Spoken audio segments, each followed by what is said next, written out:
Hello and welcome to Designer Discussions with Jason, Miriam, and Maria.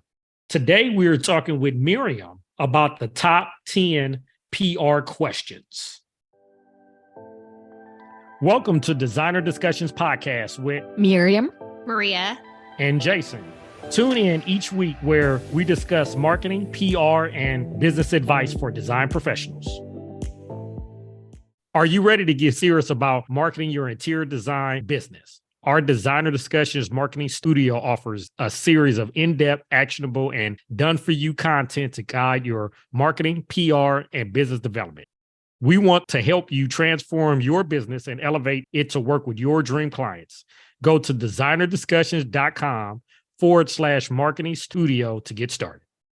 Miriam, we hear a lot about public relations and what should be done in the design and remodeling industry. So today we're going to talk about the top 10 questions. Are you ready?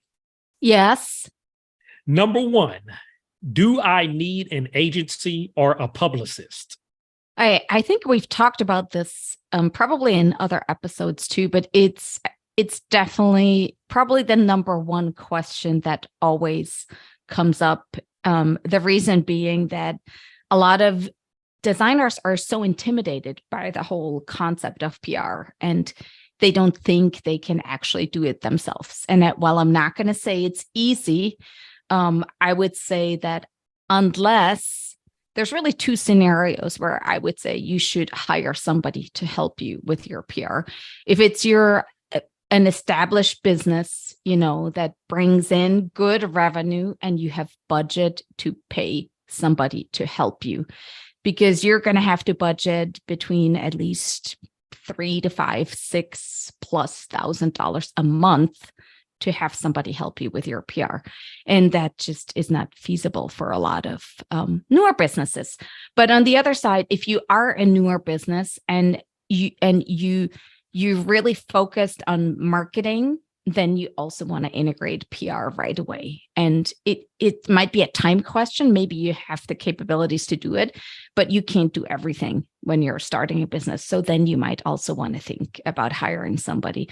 But otherwise, I'm a big proponent of the business taking on the PR itself, either the principal or somebody on staff, because it is an investment in your future, because PR is something that you're going to be doing for the entirety of the lifetime of your business. So it really, in the end, it saves you a lot of money and brings you a lot of perks if you can figure out a way to do it yourself. And that's why also I am here to help you do that if that's what you decide to do. Number 2, what types of media placements should I focus on to maximize the impact of my brand's visibility?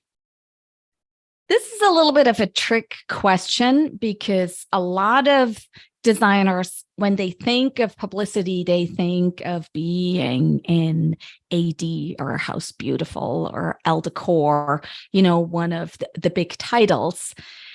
But that is very, very, very difficult to do. And it's like you have to have a lot of the relationships and the portfolio and the track record for those people to get on their radar.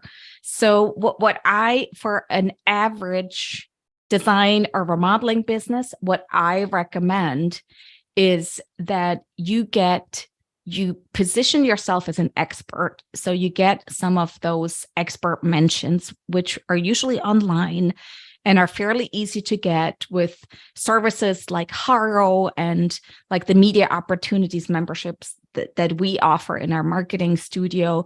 That's the number one.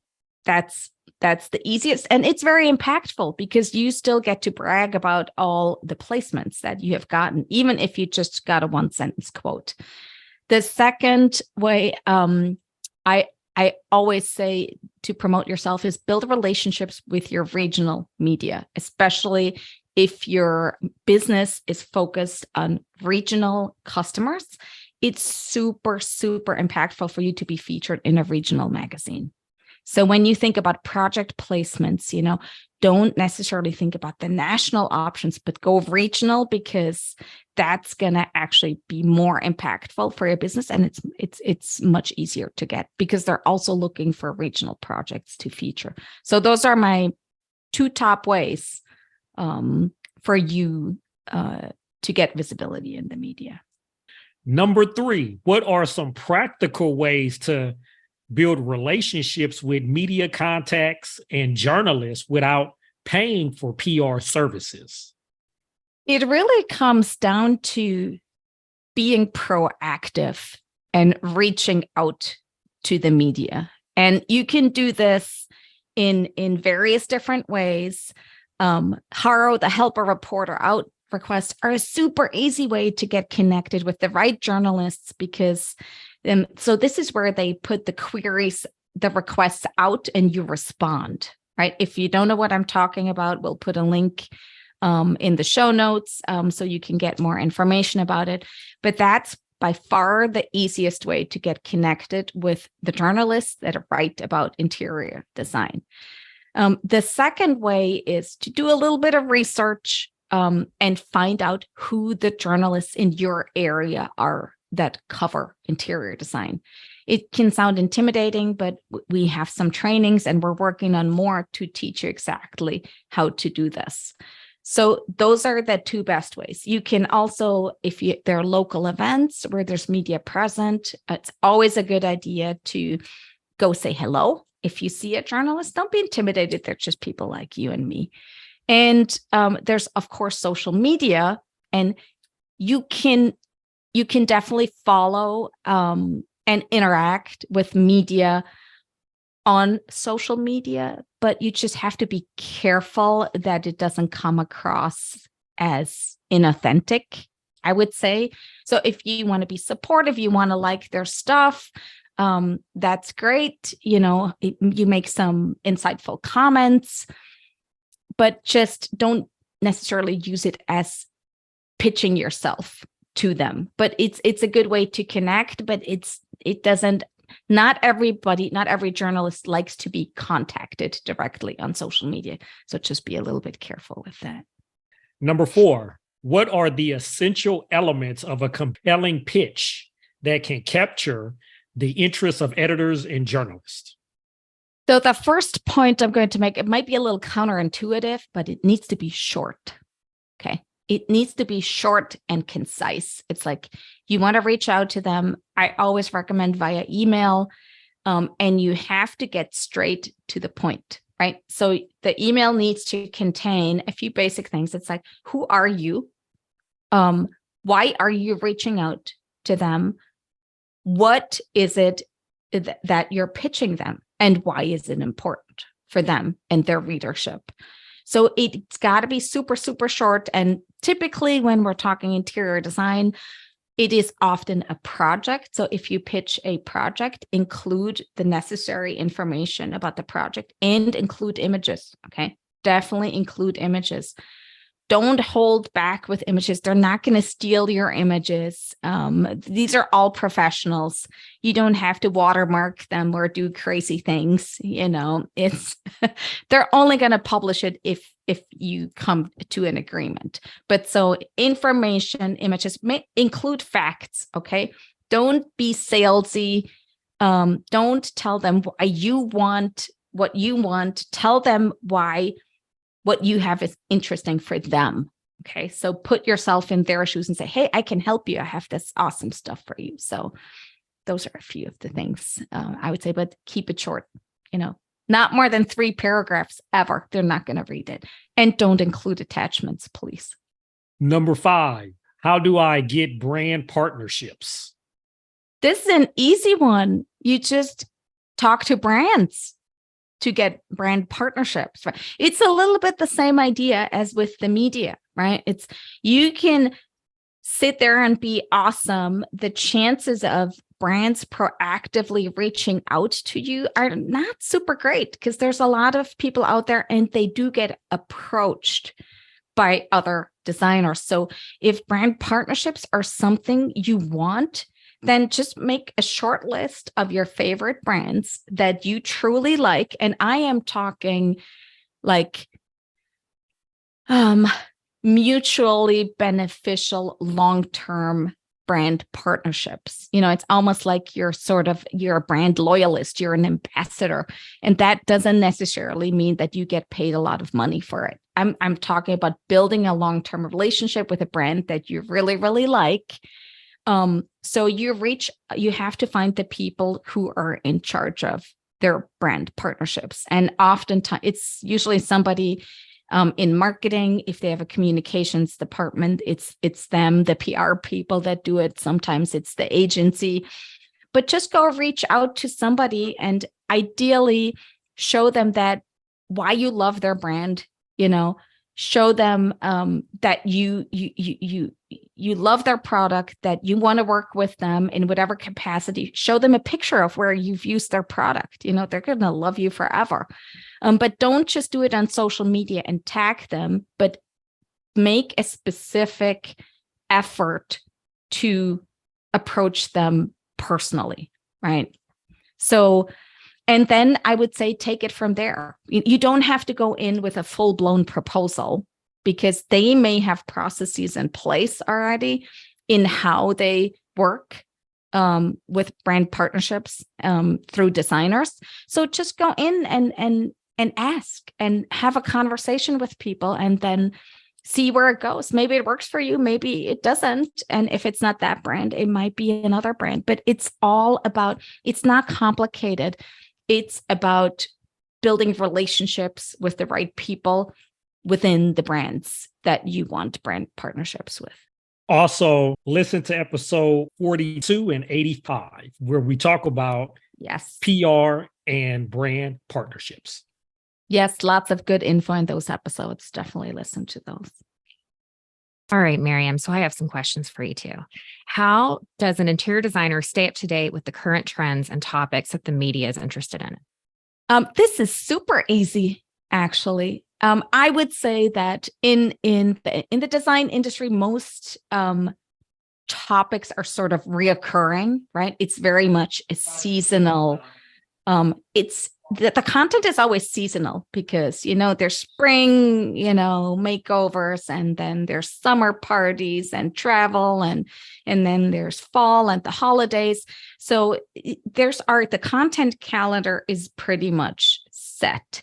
But the best way to know how the nuances of that shift and whatever new trend might be the rage right now, you don't even have to go ask Google. Honestly, you just have to plug into Help a Reporter Out requests, which is the media opportunities membership that we offer in the marketing studio, or you can sign up for the emails yourself. Listen to the trainings we have on this. It's all in there.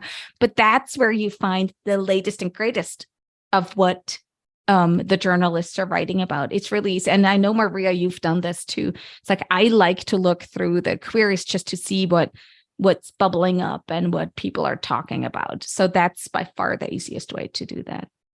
How do I get print placement in national magazines? And I talked a little bit about this when I said what types of visibility are important in media. I'm like, this is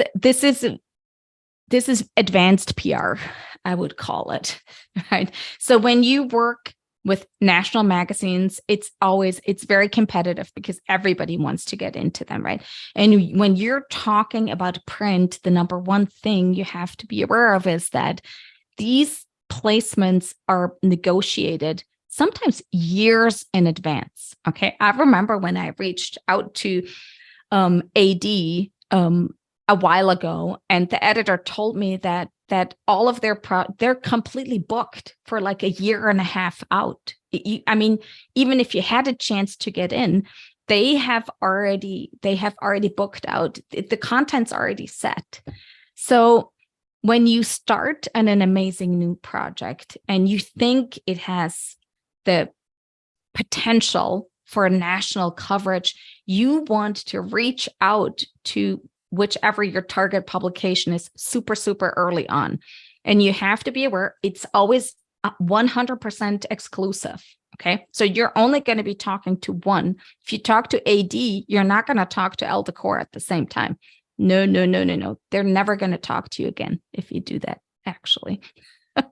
But so just plan ahead and make sure you don't publish any type of content. Like, let's say maybe for some you already have pictures, or don't talk about it on social media, don't show a bunch of pictures, because if you have an exclusive deal with a national magazine and they all only do exclusives, that's all for them. So whatever you do, whatever you share, I would always clear it with the person that you have the agreement with. And it's a long game, right? It can take a year and a half before, maybe even longer, before that project gets published. So this is not what I would call a quick win, but if you can get it, it's going to have legs for years and years and years to come. So it is worth it, but it's just when you look at the magazines, and I hear this from designers a lot, they say, oh, it's always the same people, it's like because they have the best agency or they have the best connections. And part of that is true. As a newcomer, your chances of getting a placement in a national magazines in print are slim. So I probably wouldn't focus my efforts and energy in that area. I would start with smaller placements like we've talked about before and build up to it. And eventually, if you're consistent, it can definitely happen for you. How can I ensure that my design projects are portrayed accurately and in a positive manner in media coverage? Actually, you can't, because usually you can have a level of control over it. Maria just like pouted at me, but this is that's why PR is called earned coverage, right? Because you're not buying an advertisement and you don't control the content. Okay. So you want to put your best foot forward. You want to put a lot of thought into the type of information you share with the media, how you message your key points, what types of images you share. And then you hand over all the information to the editor and they will build the story. And oftentimes you don't get to read it. Sometimes they let you read it, but they don't have to. It's the freedom of the press. Like they have the editorial liberty to pretty much say whatever they want. Granted, we're in a space that I would consider very friendly. They're not out to get you. I'm like, they want to write the best story possible, but it can happen that like the focus of the story that they pick, the angle may not be what you would have wanted. And then you don't have grounds to go back to them and say, hey, but that's not what I wanted you to write, because they are writing the story and you provide the content.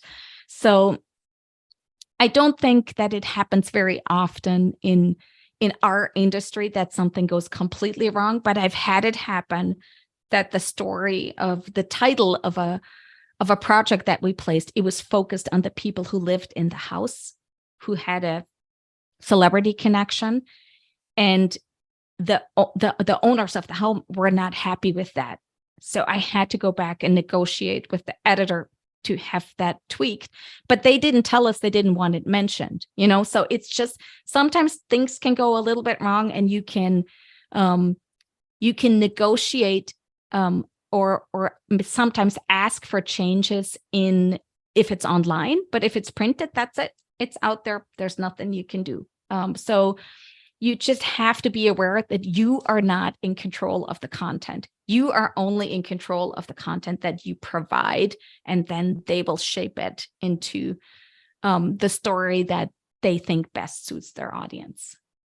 That's awesome advice. I didn't know you could negotiate and come back about things like that. A little bit. But don't do it too often, because then they're not going to like you anymore. Ah, interesting. Mm-hmm. Okay, so how am I supposed to be measuring the success of my PR efforts in terms of like the media coverage and what that impact looks like on my business? Mm-hmm. So measurement is a tricky thing for public relations, because it's not like when you do SEO or pay-per-click advertising, lead generation, it's very difficult to measure. And the biggest part of the value of PR is in what we call the third-party credibility, right? It's the credibility that you gain from being featured in a reputable media outlet.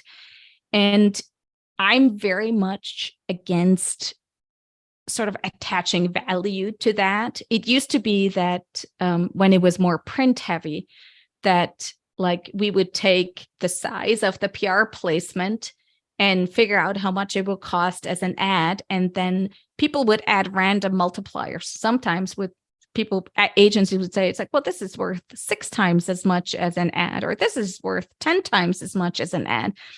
I'm like, I don't think it really matters. What matters is not impressions, or ad equivalency is what we used to call it. What matters is that you get featured in the right publications. If you can get a project featured in your regional magazine and all your potential customers read it, that's infinitely more valuable for your business than getting a placement in USA Today and get millions of impressions, but none of the people who are your potential customers read it. It's like Jason always says, you have to know who you're marketing to. And this is part of marketing too. So I would say, look at it with a lens of quality, not quantity, right? And once you have your quality placements, then it really comes down to how you utilize them. So, because it's not just the placement that has the value, your media placement is content that you can use on other platforms for marketing. So put it on your social media, put it on your website, put it in your e-newsletter, show it to your customers when you have presentations, use it in all those different places. And all of that combined is the value that PR coverage provides for you. Miriam, I have an interesting story in this. I remember talking to someone and them saying, oh, I hired this great interior designer. She's promoted by HGTV. And all I could think was, oh, that's those things where you sign up and then you have to send it out to everyone and they have to continue to share about the website so that the company is getting all this great SEO and all of this like high ranking website placements, because your job is to get enough people to say that they love you and that they were willing to click on all the links and sign up on the email list. And once they do that, then they're willing to take like the top 10 people, right, and feature them on the website. And it's very interesting for me because from the person's perspective that's hiring the interior designer, they feel like that placement was a level of credibility and they don't understand how the person got that mention, right? And so I do think a lot of the times just having even the small placements, getting to have those labels and brands that show up on your website, people don't even want to know how you got there and how much work it took and how about you went about getting those types of placements. So I do think that with a lot of this, you do want to get those big magazine placements every once in a while. You just need a couple of them, right, to just show you have that level of credibility, but like a continual placement of small things. Yes. It builds your brand. 100%. Right? That's the brand building part of your business, because it doesn't matter if HGTV reached out to you and asked you to do a TV episode. There's no difference in the credibility there. And then one of these, invite everybody to help someone else's SEO out. And then they give you like a little label for your website. So it's very interesting. Everything has a different weight and a different value. So let's go into my final question I have for you, Miriam. How can I best support my own PR efforts and increase the likelihood of getting featured in those media outlets? This is a little complex, the answer to this, but we did a whole episode on it where it's called How to Get Found by the Media, and it's episode 69. So we'll link to that in the show notes as well. But basically, it just comes down to you putting your best foot forward in how you present yourself in your business and in your marketing. And I always say, it's unlikely that the media are just going to find you. Okay, let's say that. But if you want to increase the likelihood of that happening, it definitely helps to have a solid social media presence and to be active on social media, because it's one of the places where design editors usually go look for content, right? So be sure you post your projects, you post about yourself. You have current information about you on I'd say definitely Instagram is the number one place where editors go look for new content. Make sure your website is up to date in case they go there. Make sure it's representative of what your style is, of who you are. Just make sure all those things are in place. Those are the two most important areas that I think you just have to make sure that you show up as you want to be seen. And the more you show up, the more likely somebody is going to come across you. You don't have to have a gazillion followers, but maybe if you had a white kitchen project and you put it on Instagram and you hashtag it white kitchen, and there's an editor who's looking for images for a white kitchen story, maybe I'll find you that way, he or she. I'm like, that's it. It's not, I would never recommend that this is all you do if you want to get PR, but those are the basics. Like, have your branding and your marketing in place, and that'll really help once you get to the point where you PR might happen to you as a strike of luck, or you decide you actually want to take it into your own hands and start doing it yourself, so you can have another component of your marketing in place. That's it.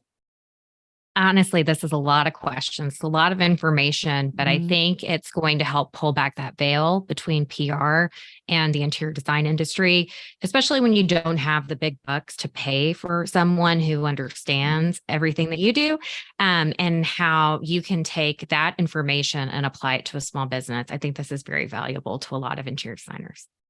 Miriam, we thank you for answering these questions, and this was a great episode. And be sure to listen to all the past episodes that we referenced, episode 42, episode 69, and episode 85. And also visit us on the Marketing Studio for more information there as well. So we hope to hear you all here in 2 weeks on Designer Discussions.